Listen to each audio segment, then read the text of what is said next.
अस्सलामुअलैकुम दोस्तों, क्या आप जानते हैं कि एल्फी अपनी बोतल में क्यों नहीं चिपकती, या फिर जब हमारी कोनी अचानक किसी चीज़ से टकरा जाए तो हमें करंट जैसा क्यों महसूस होने लगता है और फिर थोड़ी देर बाद ये खुद ब खुद ख़त्म क्यों हो जाता है, या फिर परिंदे जब दरख्तों की टहनी पर सो रहे होते हैं तो वो गिरते क्यों नहीं। अगर नहीं जानते तो हमारी आज की इस वीडियो के साथ बने रहिए। तो चलिए चलते हैं वीडियो की तरफ।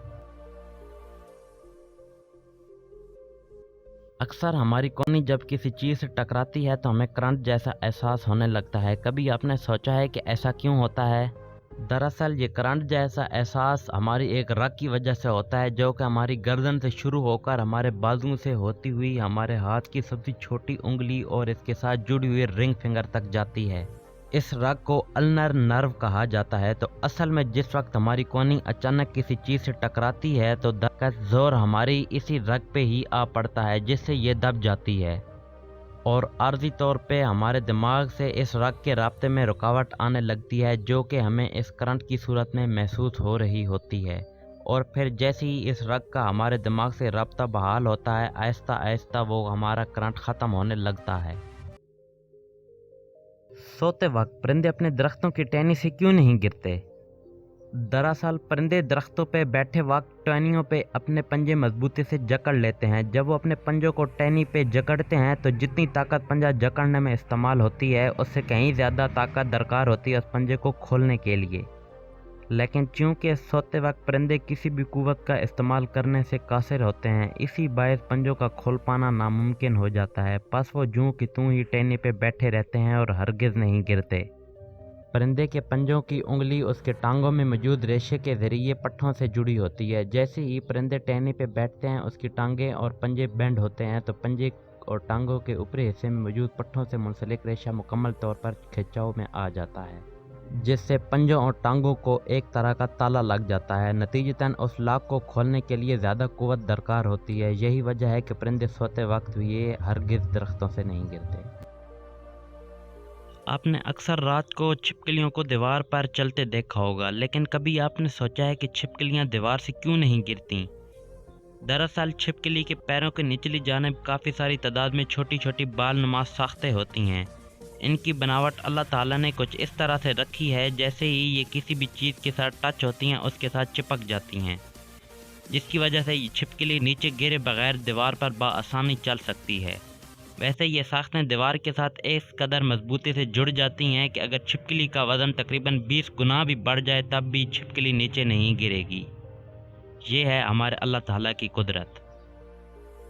मोमबत्ती का जलते दौरान तो कोई धुआं नहीं होता, लेकिन जब हम इसे बुझा देते हैं तब इसमें से धुआं क्यों उठने लग जाता है? कभी आपने सोचा है कि ऐसा क्यों होता है?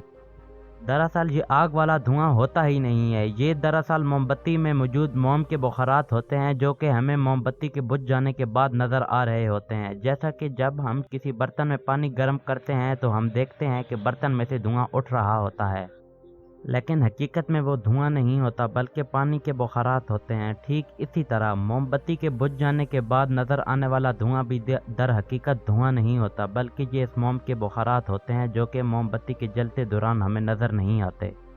यही वजह है कि अगर आप फ़ौरन बुझी मोमबत्ती को आग लगाए बगैर मोमबत्ती के ऊपर मौजूद इन बुखारात वाले धुएं को आग लगाएं तो तब भी उस मोमबत्ती को आग लग जाएगी। अगर इस फैक्ट के बारे में आपको नहीं पता था तो वीडियो को लाइक करें और कमेंट बॉक्स में ज़रूर बताएं। हमें छींक क्यों आती है? कभी आपने सोचा है कि ऐसा क्यों होता है? बाज़ औक़ात सांस लेने के दौरान गर्दो गुबार के ज़रात या फिर कुछ और जहरीली गैसें हमारे फेफड़ों में पहुंचने की कोशिश करती हैं, जो कि हमारे सांस लेने के अमल के लिए काफ़ी नुकसानदेह साबित हो सकती हैं। लेकिन कुदरत की जानिब से हमारे जिस्म के अंदर कायम हवाई रास्ते में ऐसी कई हसास सेल्स मौजूद हैं, जो कि ज़रात और ऐसी गैसें को महसूस करते ही फेफड़ों में से काफ़ी मिकदार में प्रेशर पैदा करते हैं और बहुत तेज़ रफ्तारी से इन ज़रात को नाक के रास्ते बाहर निकाल देते हैं। बस छींक हमारे हवाई रास्ते को साफ़ करने का एक अनमोल कुदरती ज़रिया है। हमारे मन में कहीं ना कहीं ये सवाल ज़रूर उठता है कि जब पानी हाइड्रोजन और ऑक्सीजन से मिलकर बना है तो हम पानी में सांस क्यों नहीं ले सकते, हालांकि ऑक्सीजन तो पानी में मौजूद है। दरअसल हवा में ऑक्सीजन आज़ादाना हालत में है, जबकि पानी में ऑक्सीजन हाइड्रोजन के साथ जकड़ी होती है। दूसरे अल्फाज में पानी में ऑक्सीजन गैस हाइड्रोजन गैस की कैद में होती है। यही वजह है कि हम सांस लेने के अमल के ज़रिए हवा से तो बआसानी ऑक्सीजन अपने अंदर ले लेते हैं, जबकि पानी से नहीं ले सकते। जैसा कि अगर कोई ईंट आज़ादाना पड़ी हुई हो तो आप उसे आसानी से उठा सकते हैं, लेकिन अगर वही ईंट दीवार में सीमेंट के ज़रिए दूसरी ईंटों से जुड़ी हुई हो तो उसे उस वक्त निकालना बहुत मुश्किल हो जाता है। बिल्कुल इसी तरह से ऑक्सीजन भी पानी में हाइड्रोजन के साथ जकड़ी हुई होती है, जिसे अलहदा करना हमारे जिस्म के लिए बहुत ही मुश्किल काम है। क्या आप बता सकते हैं कि एल्फी अपनी बोतल में क्यों नहीं सूखती और क्यों नहीं चिपकती? एल्फी अशिया से सिर्फ उसी वक्त ही चिपक सकती है जब वो हवा से रिएक्ट करे। दूसरे अल्फाज में अगर हवा ना हो तो एल्फी अशिया से चिपका होने की सलाहियत खो देती है। बस एल्फी को बोतल में भरते वक्त बोतल में से सारी हवा खारिज कर दी जाती है और यूं हवा की अदम मौजूदगी के बायस एल्फी बोतल के अंदर नहीं चिपक सकती। लेकिन फिर जब आप ज़रूरत के लिए एल्फी बोतल से बाहर निकालते हैं तो आप नोट करते होंगे कि तब वो अपनी बोतल के ऊपरी हिस्से पे चिपक जाती है, क्योंकि उस वक्त हवा के साथ तहम्मुल कर रही होती है। यही वजह है कि हमें हर मर्तबा सुई के ज़रिए बोतल का सुराख दोबारा निकालना पड़ता है। एल्फी के इस अमल का तजुर्बा आप एल्फी की बोतल को काट के भी कर सकते हैं। आप देखेंगे कि जैसे ही आप एल्फी की बोतल को बीच में से काटते हैं, उसके चंद लम्हात के अंदर एल्फी बोतल के अंदर ही सूखना शुरू हो जाती है।